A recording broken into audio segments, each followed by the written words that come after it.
Well, good morning, everyone. It is so good to see you this Friday morning. Thank you so much for joining us for daily devotions through Redeeming Life Fellowship. And today, we're going to continue through our Revived School reading plan that's been leading us through the book of Hebrews. And today, we'll be landing on Hebrews chapter 9.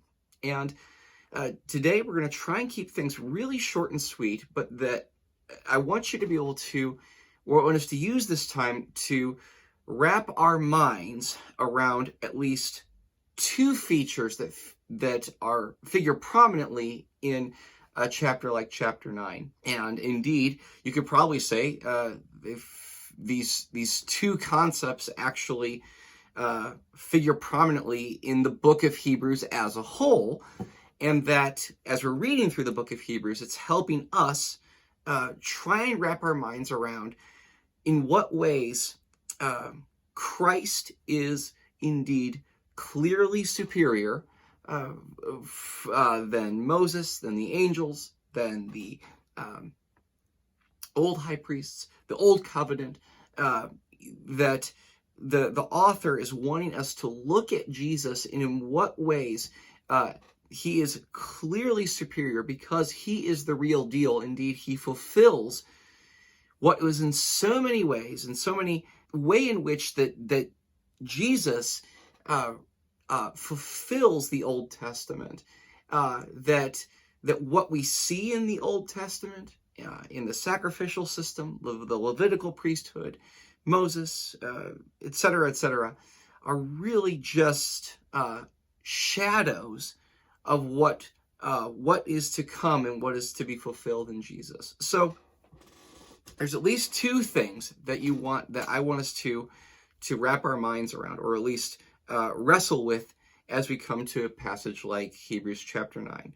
The first one is being that of covenant, and the second being that of sacrifice, which are two concepts that figure prominently throughout the Old Testament, and it's only insofar as you can grasp their meaning and their significance within the Old Testament are we really able to grasp what it is that Christ has done, and how it is that his work upon the cross in establishing a new covenant and his sacrifice dealing with our sins actually makes sense, and that we can see clearly what it is that Christ has done and how important that is and how it makes a difference in your life and in my life.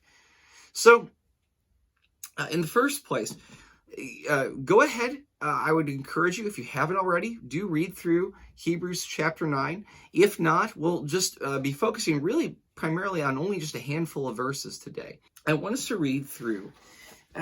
This is Hebrews chapter 9. This is verse 15.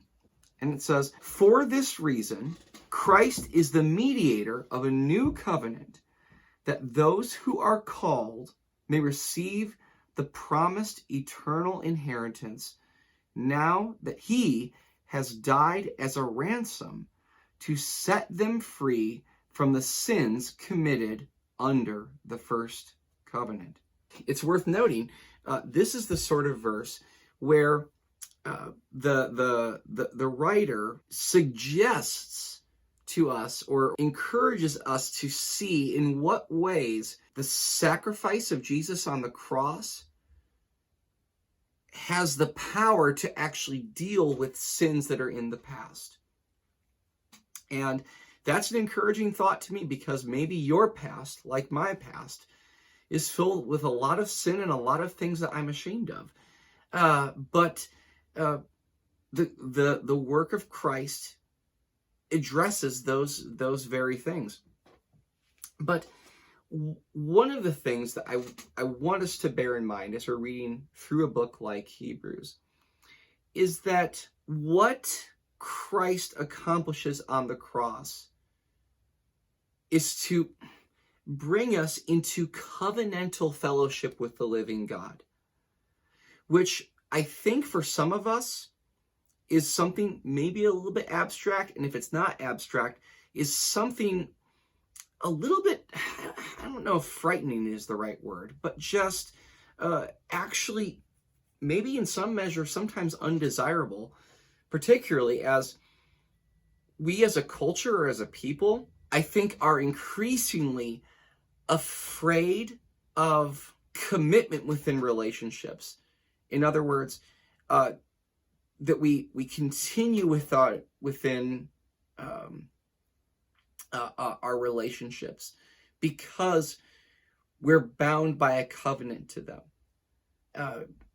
Hence, I think probably one of the reasons why it's easier for many of my peers to cohabitate with their boyfriends or girlfriends and never really want to commit, because when there's a covenant commitment, that means there's covenant accountability and a cost that's afforded when you engage in a relationship like that, when you bind yourselves together in covenant fidelity. Sometimes I think it's easy to forget that what Christ accomplishes through the cross in dealing with our sins and making it possible to have relationship with God, that when God bids us and calls us to relationship with him, the nature of that relationship is one of covenant.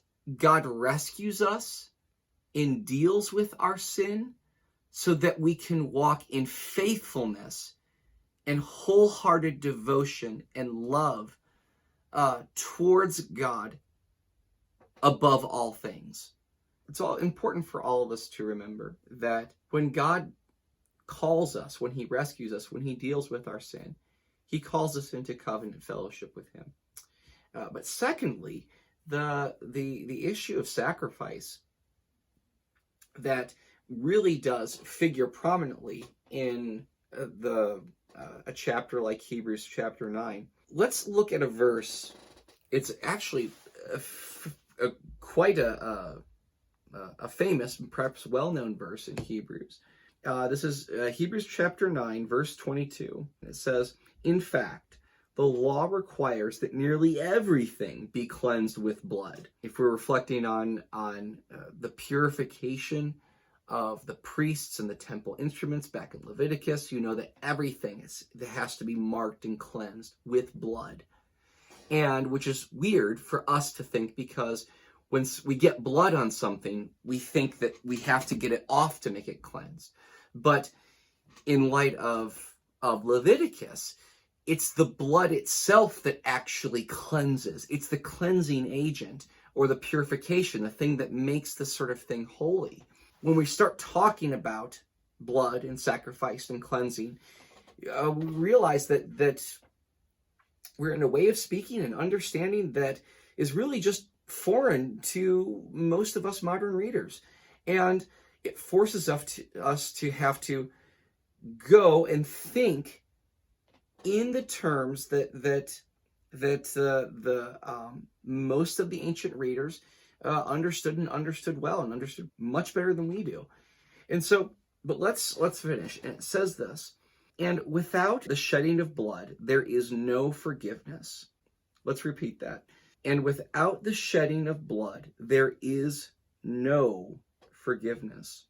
Now that's a startling statement for me when I think about how it is that blood, the shedding of blood through sacrifice, that is substitutionary atonement, that's the thing that has to be in place in order for there ever to be forgiveness of sins.